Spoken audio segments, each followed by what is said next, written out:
আজকে নিয়ে আসলাম আমার পছন্দনীয় একটি খাবার, সেটি হলো মাছ। মাছের রান্না কীভাবে রাঁধবো সেটাই আজকে দেখাবো। তো এই মাছটা ছিল আজকের তরতাজা, একদম দেখুন নড়াচড়া এত সুন্দর করে করছে না, খেতে তো দারুণ লাগে। তরতাজা মাছের স্বাদটাই অন্যরকম হয়, তাই বলছি পুরো রেসিপিটা অবশ্যই দেখবেন। তো আসসালামু আলাইকুম সবাইকে, আশা করছি আপনারা সবাই ভালো আছেন। আলহামদুলিল্লাহ আমরা অনেক বেশি ভালো আছি।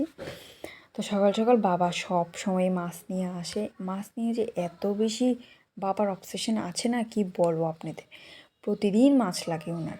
তো আজকে এই তরতাজা মাছটা নিয়ে আসলো, বলো এখনই রান্না করে দাও, আমি এখনই খাবো। তো ঝটপট করে মা কেটে কুটে নিয়েছে। সবসময় কিন্তু মাই কাটাকুটি করে মাছ যেগুলো থাকে।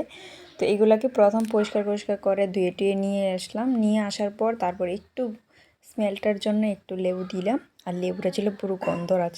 আর গন্ধরাজ লেবু তো কি বলবো, এত বেশি টেস্টি হয়ে থাকে না, স্মেল দিয়ে অনেকগুলো ভাত খাওয়া যায়।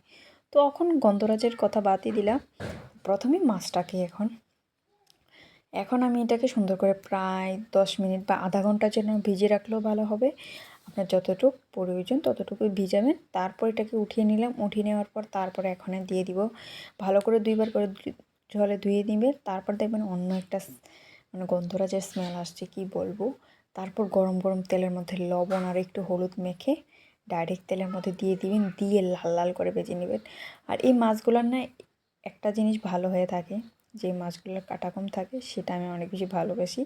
হয়তো বা এটা সবাই এরকম করে, যে মাছের কাটা বেশি থাকে সেটা ওরা খায় না। আমি কিন্তু এমনই, যে মাছের কাটা বেশি থাকে সেই মাছ খাই না আমি। তো এটার কাটা কম, তাই আমার অনেক বেশি ভালো লাগে এটা খেতে। তারপর মাছগুলো ভাজা হয়ে গেছে, এখন দিয়ে দিলাম আলুগুলাকে এইভাবে সুন্দর করে লম্বা লম্বা করে কেটে নিয়েছি। মাছ যখন রান্না করা হয় আলু দিয়ে, তখন কিন্তু এই লম্বা লম্বা করে রান্না করলে দেখতেও ভালো লাগে অ্যান্ড খেতে একটা টেস্টি হয়, কি আর বলবো আপনাদের। তো তারপর আলুগুলো একটু ব্রাউন করে ভেজে নিলাম। ভেজে নেওয়ার পর তারপর সেম তেলের মধ্যে একটু তেল প্রয়োজন হলে দেবেন। তারপর দিয়ে দিলাম কাঁচা লঙ্কা, শুকনো লঙ্কা দিয়ে দিলাম, পেঁয়াজ কুচি 2টা দিয়ে ভালো করে এগুলাকে একটু নাড়াচাড়া করে নিলাম। সফট করার পর দিয়ে দিলাম একটু 1 চামচ ধনিয়া গুঁড়ো, 1 চামচ হলুদ গুঁড়ো, 1 চামচ মরিচ গুঁড়ো দেওয়ার পর দিয়ে দিলাম এখানে বাটা মশলা। বাটা মশলার মধ্যে এই মাছের মধ্যে যেটা শোল মাছ হয়ে থাকে, এর মধ্যে কিন্তু মশলা দেওয়ার প্রয়োজন হয়, কারণ মশলা ছাড়া এটা ভালো লাগে না খেতে। তারপরে একটু পরিমাণ মতো একটু আদা, একটু হলুদ, একটু লবণ তাতা দিয়ে দিবেন, রসুন, পেঁয়াজ, মরিচ অল্প অল্প করে একটু দিয়ে দিলাম।